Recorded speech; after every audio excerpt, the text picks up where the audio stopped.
Gold, trusted gold buyers. మీరు తాకట్టు పెట్టిన బంగారాన్ని విడిపించి ఈ రోజు ఉన్న మార్కెట్ ధరకు కొనబడను. ఆయన వదిలే ఎప్పుడు ఎక్కడికి అంటే ఆయనకు భోజనం కుదురుతుందో లేదో, ఆయనకి ఇది అంత ఎవరో ఏదో అనుకుంటారేమో అనేది లేదు. నాకు కావాల్సింది ఏంటంటే ఆయన బాగా నేను చూసుకోవాలి, అదొక్కడ ఆలోచించేదాన్ని నేను ఎక్కువగా. మీరు క్యారియర్ కట్టి పంపించేవారా షూటింగ్ అన్నిటికీ? బాగా పెద్ద క్యారియర్, అందరూ ఓల్డ్ మంది ఉంటారు. అది ఎప్పుడు క్యారేజ్ వస్తుందా అని అక్కడ మేడం ఎప్పుడు పంపుతారని ఎదురు చూస్తూ ఉండేవారు అక్కడ. అందులో మీ రాజుల వంటకాలన్నీ కూడా చాలా రుచిగా ఉంటాయి కదా. చేపల పులుసు, బిర్యానీ, రొయ్యల కూర, అన్ని టేస్టే. అందులోకి ఈ సీజన్లో వచ్చే పులుసు, చేప పులుసు అంటే అవునవును చాలా కృష్ణరాజు గారికి, ప్రభాస్ గారికి ఇద్దరికి ఇష్టం అండి. ఇంకా ఈస్ట్ వెస్ట్ లో మంచి చేప పడింది అంటే మన ఇంటికి వచ్చేయాలి. అది కృష్ణరాజు గారు ఏమో, నాకు కృష్ణరాజు గారే నేర్పించారు. మాకు అటు ఆంధ్ర సైడ్ ఆ పులుసు చేప అది అంత తెలియదు మాకు. మాకంతా అటు సీ ఫుడ్ ఎక్కువ అలవాటు మాకు. మాకు అటు అదే అలవాటు అనమాట. ఏది వంజరం చేపని, కోనేం చేపని, ఆ టైప్ ఆఫ్ మేము ఎక్కువ. కానీ ఇటు రాజుగారి వాళ్ళు అయితే ఇంక అన్నీ వాళ్ళకి ఏ సీజన్లో ఏ ఫుడ్ వస్తుందో ఆ సీజన్ ప్రకారంగా తిన్నాం. అది ఈ సీజన్లో వస్తుందండి పులుసు అని, చాలా ఫేమస్ అది. అవును, అది ఆ తండ్రి కొడుకులు ఇద్దరికి ఇష్టం. ఆ కృష్ణరాజు గారు నాకు నేర్పించారు అది ఎలా చేయాలి ఏంటి.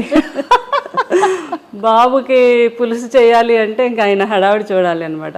పెద్దబాజీ ఈరోజు నాకు చీట్ డే, ఈరోజు తినేస్తాను అంటున్నప్పుడు డైట్ చేస్తారు కదా, అంతే. ఇంకా పులుసు చేప తయారు చేపించేసి అది ఒక వీడియో కూడా చేశాను నేను. అప్పుడు ఏంటంటే రుచి చూసేవారు కాదు, స్మెల్ ఉప్పు సరిపోయిందో లేదో వాసనతో చెప్పేసి ఉప్పు సరిపోయింది. అదే సంపూర్ణమైన అన్ని సంపూర్ణమైన జీవితం అంటే కృష్ణరాజు గారేనండి. బాబు కూడా అదే అంటారు, అబ్బా ఎవరికైనా కూడా అలాంటి జీవితం రావాలి అంటే ఎన్ని ఉడుదుడుకులు ఉన్నా ఏమున్నా మనిషిలో కళ్ళల్లో కనబడడం ఎప్పుడో హ్యాపీనెస్. ఎవరైనా వస్తే భోజనం పెట్టడం.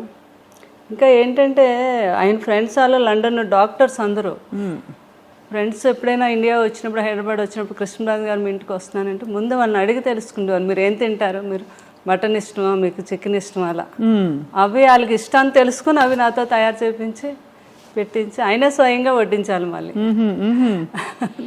కొంతమంది కాంబినేషన్, మా ఇంట్లో బిర్యానీ, పులావ్ రసం అంటాం, రసాన్ని కూడా ఒక స్పెషల్గా చేస్తాం. ఆ కాంబినేషన్ చాలా బాగుంటుంది, పులావు రసం కలిపి. చాలా మందికి తెలియదు కదా. అవునవును.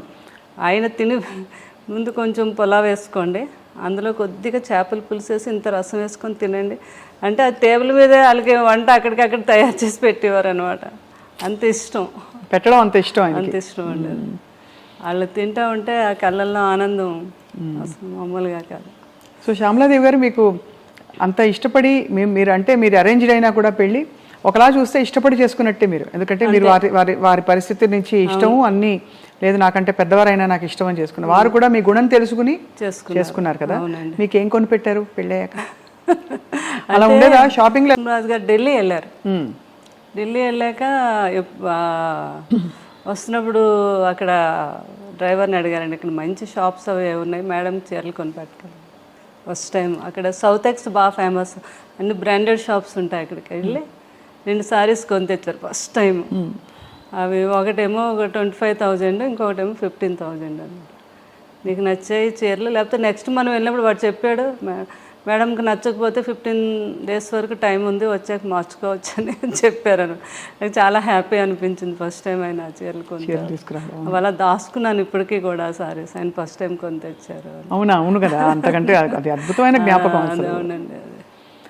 ఆయనకి విదేశాలు అది వెళ్ళినప్పుడు అప్పుడు ఫారెన్ సామాన్లు, ఫారెన్ వెళ్తే కొన్ని తేవటం, ఇక్కడ ఇవ్వటం, అది పెద్ద గొప్ప కదండి ఆ రోజుల్లో. అవును, కృష్ణరాజు గారు ఎక్కువ వెళ్ళేవారు లండన్. అది ఏ సంవత్సరం ఇది అంటే లండన్ వెళ్ళింది ఎక్కువ ఫారెన్ ట్రిప్స్? కృష్ణరాజు గారు చాలా అప్పుడు ఫస్ట్ సీతాదేవి గారు ఉన్నప్పటి నుంచి అలవాటు అంటండి. లండన్ వెళ్ళి 1 month సమ్మర్ వస్తే అక్కడ ఒక హౌస్ తీసేసుకొని 1 month అక్కడే ఉండి బాగా ఫ్రెండ్స్తో అందరితో స్పెండ్ చేసి వచ్చేవారండి.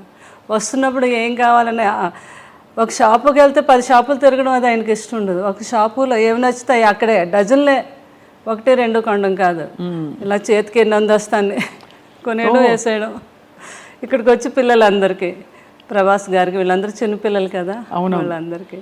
అందుకే బాబు కూడా అలవాటు ఉంది. వెళ్ళినప్పుడు లాస్ట్ టైము వాళ్ళ పెదబాజీ గారికి నాకు వాచెస్ అవి తెచ్చారు, రోలెక్స్ అవి తెచ్చారనమాట. ఎంత ఆనందం, కొడుకు తెచ్చాడని. ఈయన అన్నీ వాడేసినవి చేసేసినవన్నీ. కానీ కొడుకు ఇస్తే వేరు కదా. అదే ప్రభాస్ ఎప్పుడు వచ్చినా ఒక 2 గంటల ముందు ఫోన్ చేస్తారు వాళ్ళు పెదబాజీ ఈరోజు నేను వస్తున్నాను మిమ్మల్ని చూడడానికి, చాలాసేపు కూర్చున్నాను, కొడుకు వస్తున్నాడు, అన్నీ చేసి ఏం కావాలో ఏంటో తయారు చేసి ఆ వాచ్ పెట్టుకుండేవారు. కొడుకు కొన్న వాచ్ పెట్టుకొని అక్కడ కూర్చుండేవారు అనమాట. నేను చెప్తే ప్రభాస్ గారు నవ్వేవారు, పెదబాజీ అవన్నీ ఎప్పుడో మీరు మా చిన్నప్పుడు వాడేసినవే కదా ఇవన్నీ మీకు కొత్త ఏంటి, ఏదో మాకు సరదాగా తేవడం అంటే అలా కాదు, నాకు కొడుకు తెచ్చాడు నాకు గొప్ప అంటే అట్లాంటి మనస్తత్వం అనమాట ఆయనకి. కానీ ప్రభాస్ గారికి కూడా చాలా మంచి గుణం. అయ్యి బాబా, అంత మంచి గుణం అంటే మాట తీరులో మర్యాద ఇవన్నీ కూడా ఖచ్చితంగా కృష్ణరాజు గారి ప్రభావం చాలా ఉంటుంది కదండి. అసలు ఆయన కూడా అనేవారు, పెదబాజీ నాకు చాలా వరకు అంతా మీ పోలికే, అదే మీ గుణాలే వచ్చాయి, కొంచెం మొగమాటం ఒకటే నాకు ఎక్కువ చాలా మొగమాటం అండి. అంటే ఎక్కువ ప్రజల్లో అదే బయటకు వెళ్ళడం అని అదని. కృష్ణరాజు గారికి అలా కాదు, పాలిటిక్స్ లో కూడా ఉన్నారు కాబట్టి స్వభావం కూడా కొంత అవుట్ గోయింగ్ ఆయన. అంటే ఒక చార్జ్ తీసేసుకుని వెంటనే అందరినీ కంఫర్టబుల్ చేసేసే టైపు వ్యక్తిత్వం వారిది కృష్ణరాజు గారు. చాలా ఏదైనా కూడా కష్టాన్ని తెలియకుండా ఏదైనా ఉంటే ఆయనలో ఆయన ఉండి దాన్ని కూడా తెలియపరచుకుంటా హ్యాపీగా ఫ్యామిలీతో ఎంజాయ్ చేయటం, ఎవరిని ఇబ్బంది పెట్టకపోవటం. అంటే దేన్ని మిస్ అయ్యేవారు కాదు. ఆయన 2 పడవల మీద ప్రయాణం కదా, ఒకటి పొలిటికల్, ఒకటి సినిమా. అవును, కానీ ఇద్దరిని కూడా బ్యాలెన్స్ చేసుకుంటూ వచ్చారు ఈ రోజుకి కూడా. కరెక్ట్. వాళ్ళందరూ ఇప్పుడు నాకు కూడా ఉన్నారు, అది నా ఆనందం. ఎవ్వరు కూడా ఒకళ్ళు దూరం అవ్వలేదు. అందరూ అంటే సినిమా ప్రపంచంలో ప్రపంచం అనండి, అటు పొలిటికల్ అందరూ టచ్ లో ఉంటారా? అందరూ టచ్ లో ఉంటారు. ఇప్పుడు సినిమా మాలో ఉన్న వారంతా కూడా చాలా రెస్పెక్ట్, కృష్ణరాజు గారికి అయితే ఎలా అయితే రెస్పెక్ట్ ఇస్తున్నారు అదే. మన బాలకృష్ణ గారు ఆయన ఫిల్మ్ ఇండస్ట్రీకి వచ్చి 50 years అయింది, ఫంక్షన్ అయింది. అవును, అయినందుకు ఫోన్ చేసి అయినా మీరు వస్తే కృష్ణరాజు గారు వచ్చినట్టు, నాకు పెద్ద ఆయన అంటే చాలా గౌరవం, వచ్చి మీ ఆశీర్వాదం ఇవ్వండి అని ఆయన ఫోన్ చేయటం. అలాగే మురళీమోహన్ గారు, ఎవరైనా అందరూ. తర్వాత మన కృష్ణ గారు వాళ్ళ ఇంట్లో వాళ్ళ తమ్ముడు పిల్లలు వాళ్ళందరూ కూడా మ్యారేజ్లు అయితే అన్నిటికీ నన్ను పిలవటం చాలా ఆనందం అనిపించింది. వారందరూ నాకు ఆ రెస్పెక్ట్ ఇవ్వటం అది. అలాగే రాజకీయంలో ఈస్ట్ గోదావరి, వెస్ట్ గోదావరి, ఈ రోజుకి అందరూ మేడం మేడం మేడం గారు అంటారు. అవును, ఉంటుంది కదా ఆత్మీయత, ప్రేమ వాళ్ళకి. మీరు అది నిలబెట్టుకుని అద్భుతంగా వారిని చూసుకోవడమే కాకుండా కూడా కృష్ణరాజు గారితో అలవాటు ఉంది నాకు.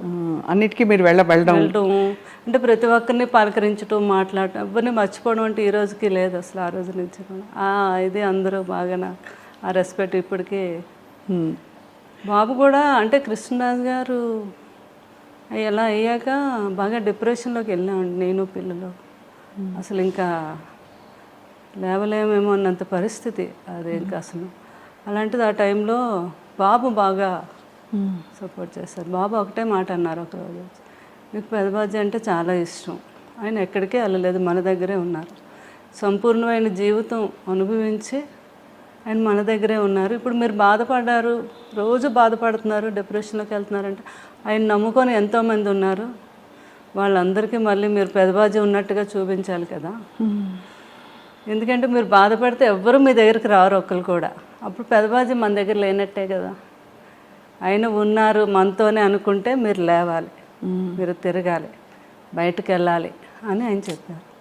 ఇంకా ఆ రోజు నిజమే కదా, బాధపడే కన్నా ఆయన జ్ఞాపకాలను ముందుకు తీసుకెళ్తూ నలుగురిలోకి వెళ్తే వాళ్ళు కూడా ఆనందపడతారని ఆలోచించి నేను అప్పటి నుంచి బయటకు రావడం మొదలుపెట్టాను. ఇంకా బయటకు వచ్చాక నాకు తెలిసింది నిజమే కదా.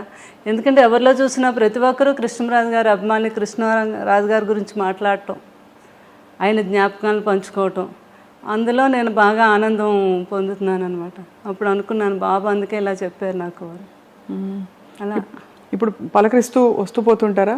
అందరూ వస్తున్నారు ఇప్పుడు, అందరూ ప్రతి ఫంక్షన్కి పిలుస్తున్నారు, నేను కూడా వెళ్తున్నాను. పిల్లలు కూడా అదే అన్నారు, మీరు సంతోషంగా ఉంటే మేము కూడా సంతోషంగా ఉంటాము. ఆ జ్ఞాపకాలతో జ్ఞాపకాలతో మనం బ్రతకాలి కానీ డిప్రెషన్కి వెళ్ళకూడదు అని చెప్పడంతో ఏమైనా నిన్న కృష్ణుడు గారని ఇక్కడ జరీవరం అని ఒక షాపు తెలుసుగా, దానికి వెళ్ళాను ఓపెనింగ్. మీరు వెళ్ళారు కదా, నేను కూడా వచ్చాను. మీరు తర్వాత వచ్చారా? తర్వాత వచ్చాను. అయ్యో, నేను విజయ్ గారు మేము కలిసి వచ్చాము, చీర కొన్నాను. ఓకే. జరీవరం.